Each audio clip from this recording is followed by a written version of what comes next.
오늘도 성령께서 함께 하셔서 우리 가운데 하나님의 음성을 듣는 은혜가 있도록 역사해 주시기를 주의 이름으로 축원합니다. 우리는 계속해서 지금 성막을 말씀을 듣고 있습니다. 우리 성막 입구부터 해서 쭉 해서 지금 안까지, 지금 가장 깊은 곳까지 가고 있습니다.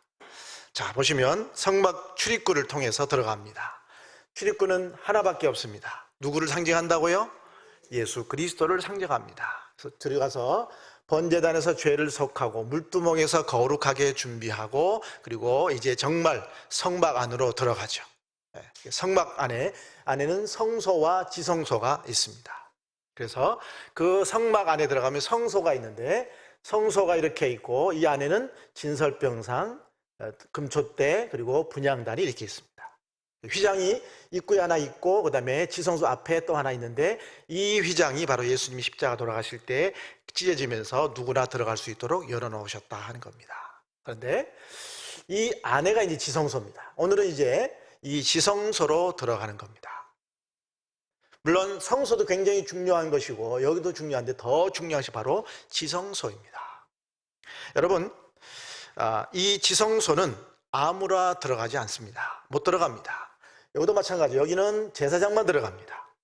그리고 이 지성소는 아무나 들어가는, 대제사장이 1년에 한 번 죄를 속하기 위해서 들어갑니다.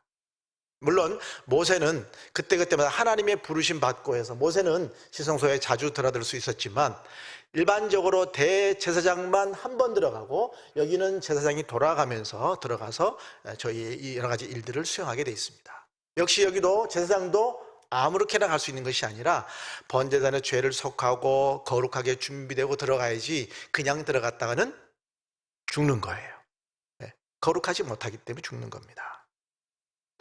그래서 이 지성소에 들어가면 딱 하나 있는 게 뭐냐면 바로 법궤가 있는 겁니다. 법궤가 아주 찬란하게 빛나는 것을 볼 수가 있습니다. 자, 법궤를 한번 보실까요? 자, 법궤가 저렇게 생겼는데요.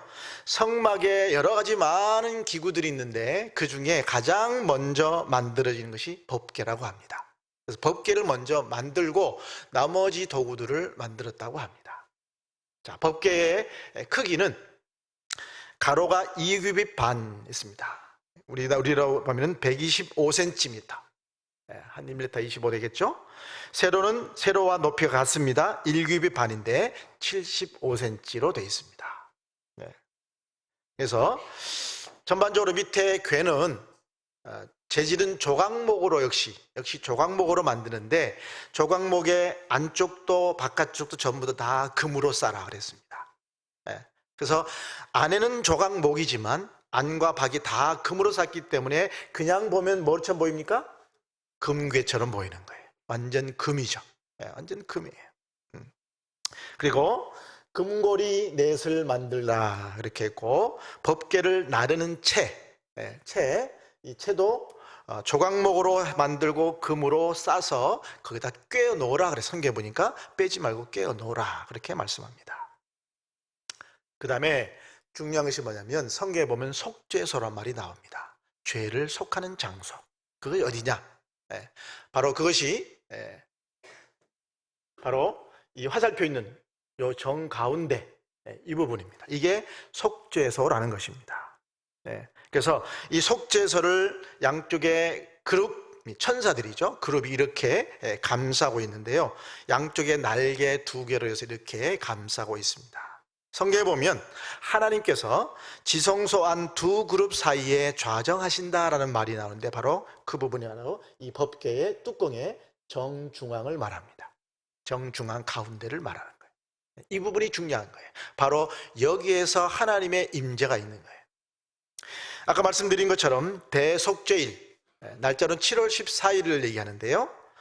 그날 온 백성들의 죄를 속하기 위해서 대제사장이 어린 양을 잡아요.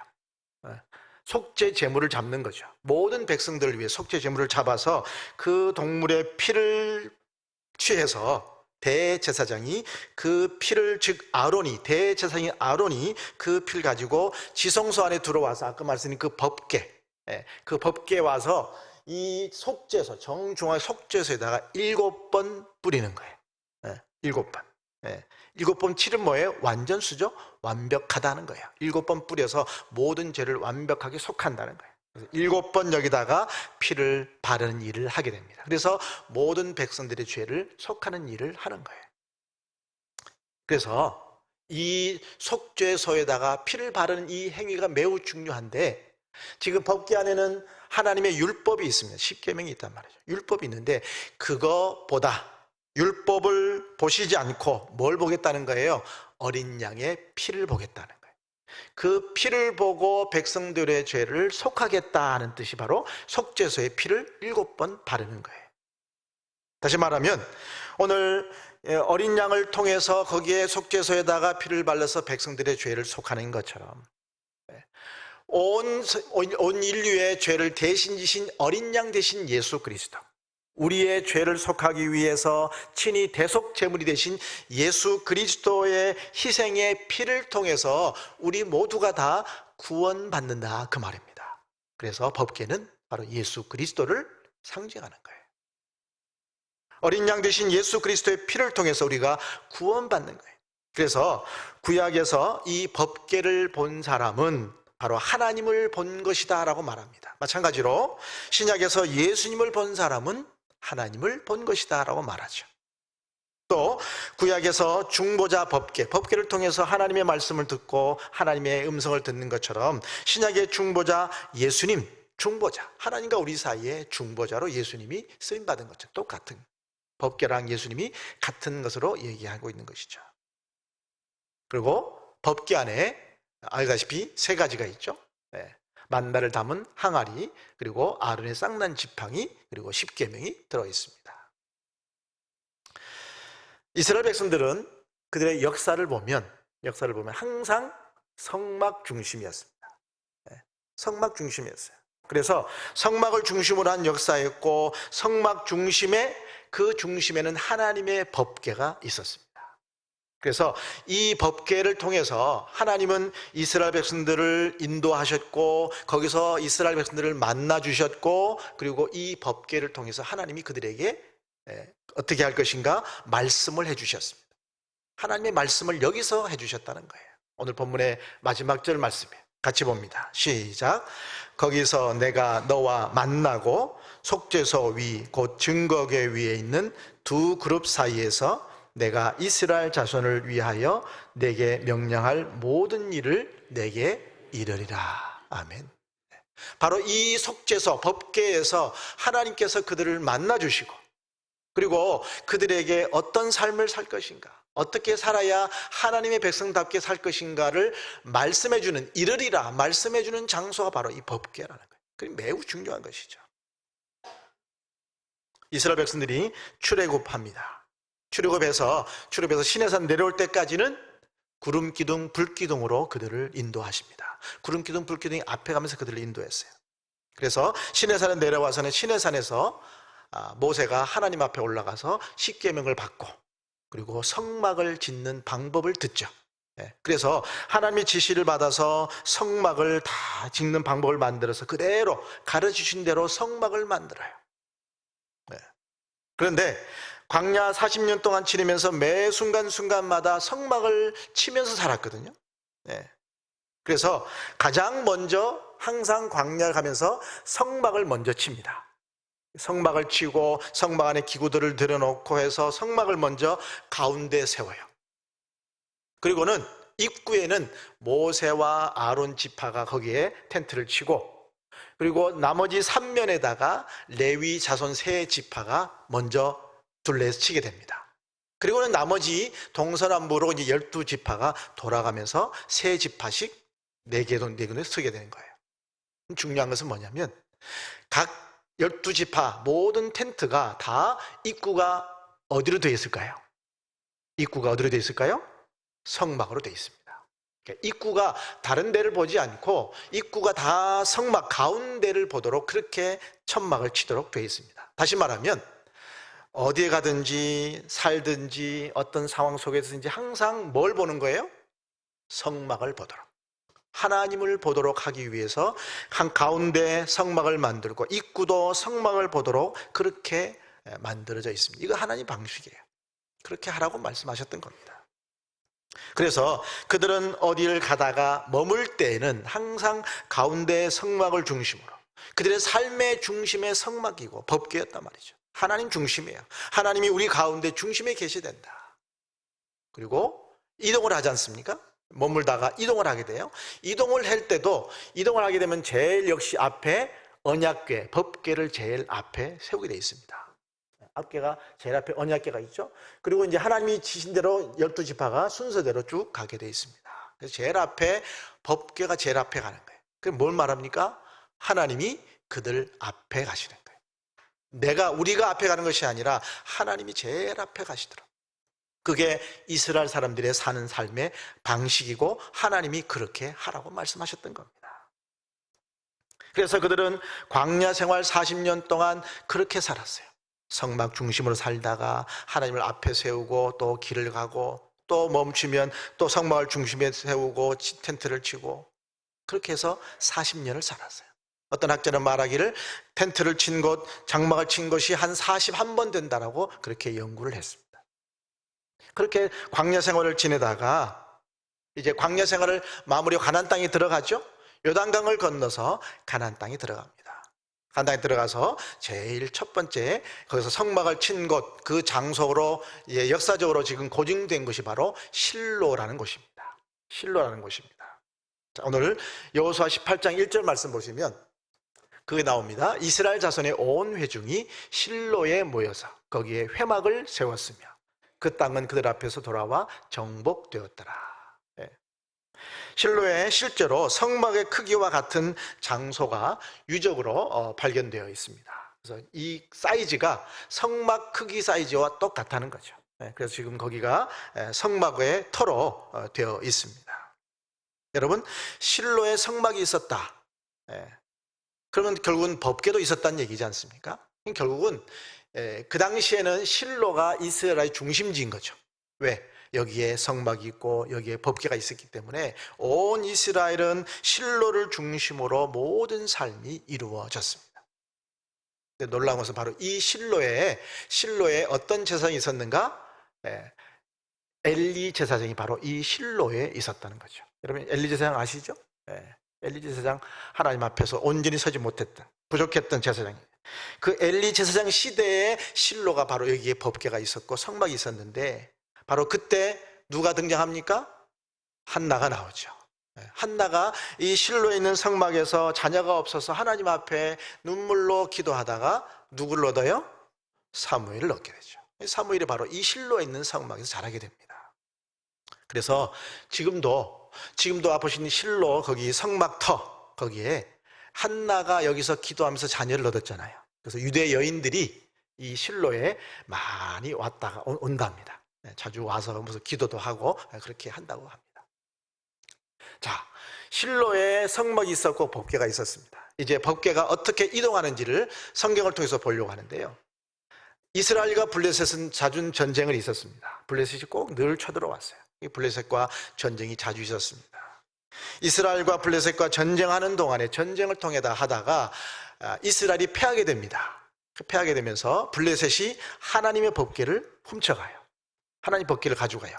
근데 우리가 이겼으니까 이스라엘의 신을 가지고 간다. 그래서 법궤를 가지고 갑니다. 근데 그들이 승리는 잠깐, 하나님의 법궤가 그들의 진영에 블레셋 땅에 들어가자마자 온 땅에 어려움이 생기는 거예요. 법궤를 블레셋의 다곤 신상에 두었더니 신상이 넘어지지 않나, 신상의 팔이 잘리지를 않나, 독종이 생기지를, 백성들에게 독종이 생기질 않나. 그러니까 아이고 안 되겠다, 무섭다. 그래서 첫 번째 아스돗, 블레셋의 도시 아스돗에 두었다가 안 되겠다 그래서 또 다른 도시 가드란 도시로 또 옮깁니다. 법궤를. 가드란 도시에 옮기니까 여기도 또 독종이 생겨요. 모든 사람들이 막 독종이 생겨서 죽어나가는 거예요. 안 되겠다, 또 다른 걸 옮기자. 그래서 또 옮기는 것이 역시 블레셋의 에그론이라는 도시로 옮기게 됩니다. 역시 마찬가지예요. 하나님의 법궤가 가는 곳마다 가면 갈수록 더 재앙이 넘치니까 블레셋 사람들이 이건 도저히 안 되겠다, 이 하나님의 법궤는 무서운 것이다, 우리한테 있으면 안 되겠다, 이스라엘 돌려보내자. 그래서 수레를 만들어서 암소를 해서 실어서, 법궤를 실어서 이스라엘로 돌려보냅니다. 돌려보내요. 법궤가 블레셋에 있은 지 7개월 만에 이스라엘 다시 돌아갑니다. 근데 그 법궤가 그냥 가만히 내버려뒀더니 직진해서 어디로 가요? 벳세메스로 가요. 이스라엘의 벳세메스라는 곳으로 들어갑니다. 하나님의 법궤가 다시 돌아오니까 벳세메스 사람들이 너무 좋았어요. 이스라엘 사람들이 너무 좋았습니다. 그리고는 하나님 앞에 그 데리고 온 암소와 나무를 다해서 번제로 하나님 앞에 예물을 올려드립니다. 번제를 드립니다. 근데 얼마나 그 당시에 영적으로 어리석었는지 벳세메스 사람들이 법궤 안에 뭐가 있나 하고 들여다보다가 성경에 보니까 5만 70명이 죽었다 그랬습니다. 감히 하나님의 법궤를 들여다보다가 5만 70명이 죽게 돼요. 벳세메스 사람들이 얼마나 두렵겠습니까? 두려워요. 그래서 기럇 여아림 사람들에게 와서 가지고 가라. 기럇 여아림 사람들은 주로 이제 레위인들이 많이 있었으니까 데리고 가지고 가라고. 그 법궤가 기럇 여아림에 가서 아비나답의 집에 있게 됩니다. 법궤가 아비나답 집에서 한 20년 동안 머물게 돼요. 실로에 있다가 블레셋의 아스돗, 가드, 에그론에 있다가 벳세메스에 있다가 그 다음에 기럇 여아림에 오게 됩니다. 기럇 여아림에서 20년 동안 법궤가 거기에 머물게 됩니다. 세월이 흘러요. 세월이 쭉 흐르는 가운데 사울이 죽고 다윗이 왕이 됩니다. 다윗이 왕이 되면서 자기의 예루살렘 성, 정치적으로 중심지뿐만 아니라 종교적으로도 중심지를 이루기 위해서 그 법궤를 가지고 와야 되겠다. 법궤를 가져와야 되겠다. 그래서 법궤를 모시고 오는데 다윗도 그 당시에는 좀 무지했던 것 같아요. 법궤를 어떻게 오는지 몰랐어요. 블레셋 사람 똑같이 수레에다 준비해 오다가 어떻게 해요? 수레가 움직이면서 법궤가 흔들리니까 웃사가 손을 대다가 죽게 되죠. 다윗이 그거 보고 너무 놀라워 무서워요. 안 되겠다, 이거 너무 무서운 것이다 해서 도중에 멈추죠. 그게 어디로 갑니까? 오벳 에돔의 집에 머물게 되는 거죠. 법궤가 오벳 에돔의 집에서 3개월 머무는데 3개월 동안에 오벳 에돔의 집에 놀라운 하나님의 복이 임하게 되는 거예요. 하나님의 법궤를 모시게 되니 하나님 모신 거잖아요. 하나님 모셨기 때문에 그 오벳 에돔의 집에 놀라운 복이 임했죠. 여호와의 궤가 가드 사람 오벳 에돔의 집에 석 달을 있었는데 여호와께서 오벳 에돔과 그 온 집에 복을 주시니라. 그래서 3개월 후에 다윗이 이제 온전히 제대로 법궤를 옮기자 연구하고 레위인들을 통해서 어깨에 메고 오도록 그렇게 지시를 했습니다. 그래서 하나님의 법궤를 레위인들 어깨에 메고 예루살렘 성으로 들어옵니다. 성경에 보니까 다윗이 얼마나 기뻤는지요. 하나님의 법궤, 하나님을 모시는 이 일이 너무 기쁘니까 다윗이 왕의 채통을 벗어버리고 춤을 췄다 그랬어요. 덩실덩실 춤을 추면서 내가 하나님의 법궤를 모신다, 하나님 모신다. 사람을 의식하기보다는 하나님만 의식하는 다윗의 순수한 그 믿음을 볼 수 있었던 거죠. 그리고 다윗 이후에 성전을 세우죠. 누가요? 솔로몬이 성전을 세웁니다. 그리고 성전에다가 거기에 지성소를 만들고 거기에 이 법궤가 들어가게 되는 거죠. 지금은 법궤가 어디인지 몰라요. 지금 이스라엘 가면 이슬람 사원이 이렇게 황금돔이 이렇게 있습니다. 이제 반대편에 이제 감람산에서 찍은 사진인데요. 반대편 감람산에서 이슬람 사원이죠. 이슬람 사원. 저 황금돔을 걷어내면 그 밑에 큰 바위가 나오는데 그 바위가 바로 솔로몬 시대의 성전 지성소 자리라고 하는 거죠. 결국은 저기가 법궤가 있던 자리인 거죠. 근데 지금은 법궤가 어디에 있는지 아무도 몰라요. 어떻게 없어진지도 몰라요.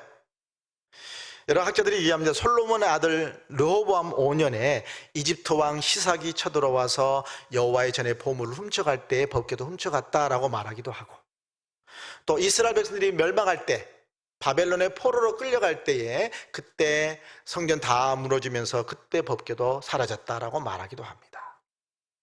지금도 그 잃어버린 법궤가 어디인가 있을 것이다라고 생각을 하면서 막 찾아다니죠. 지금도 수많은 학자들이 그 잃어버린 법궤를 찾기 위해서 노력을 많이 합니다. 그래서 에티오피아의 랄리벨라 사원 속에 법궤를 숨겨놓고 에티오피아 정교회가 비밀리 관리하고 있다라고 말하기도 합니다. 이건 뭐 그냥 소문이에요. 정확하지 않습니다. 또 하나는요, 요르단의 페트라, 성지순례 가면 이 페트라 꼭 가죠.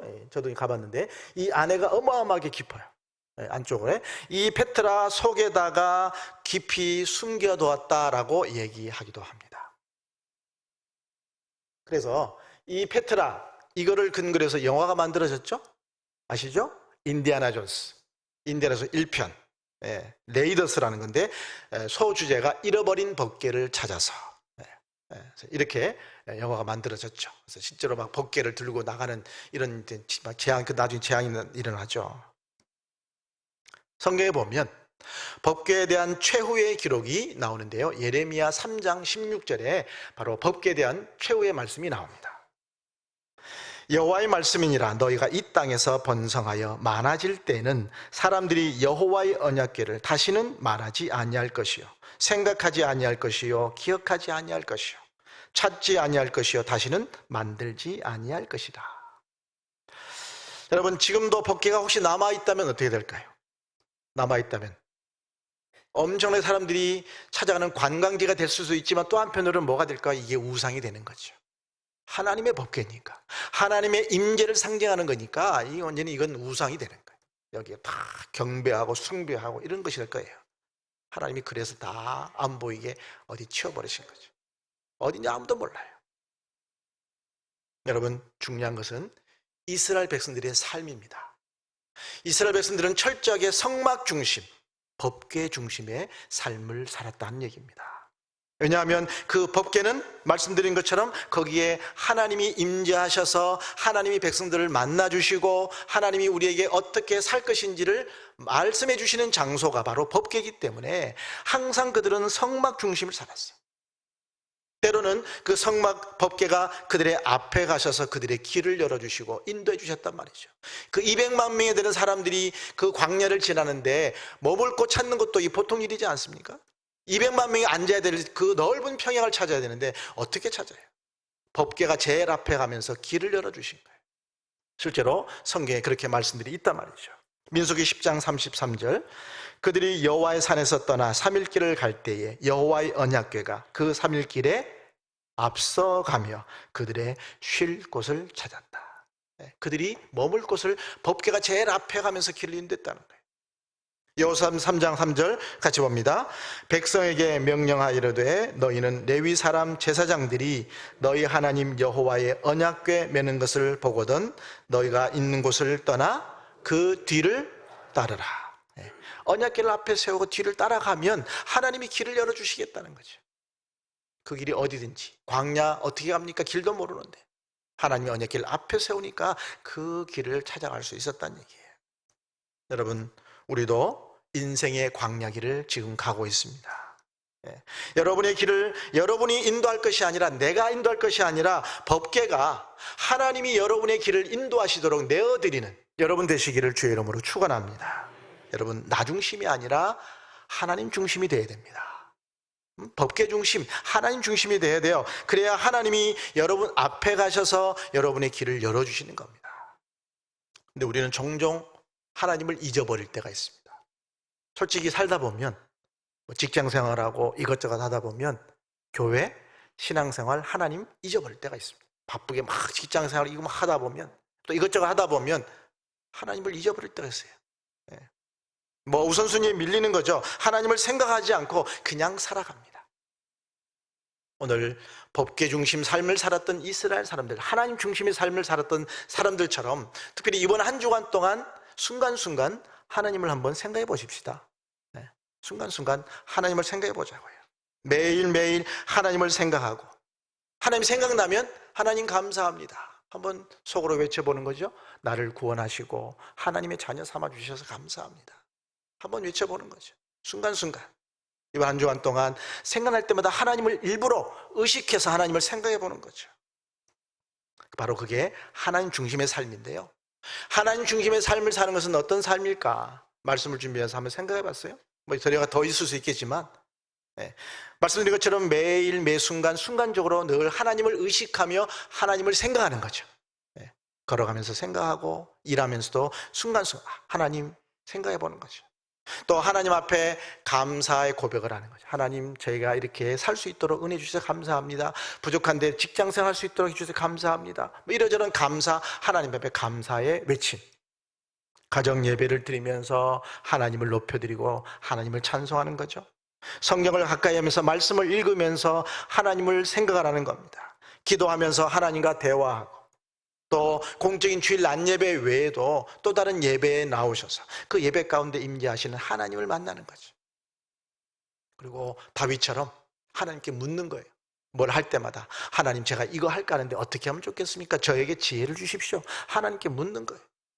물으면서 살아가는 하나님 중심의 삶입니다.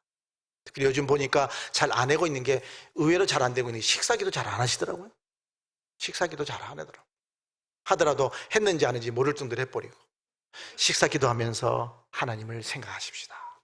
한 주간 동안 특별히 하나님을 생각하는 거예요. 이스라엘 백성들이 하나님의 법궤를 삶의 중심에 모시고 늘 문도 그쪽으로 향해서 하나님 중심을 삶을 살았더니 어떻게 해요? 하나님이 그들을 인도하셔서 가나안 땅에 다 들어갔지 않습니까? 마찬가지로 우리도 삶의 중심에 하나님을 모시고 하나님께서 우리의 삶을 앞에 가셔서 인도하시도록 하셔서 영적인 가나안인 천국으로 다 들어가는 복을 누리는 여러분 되시기를 주의 이름으로 축원합니다.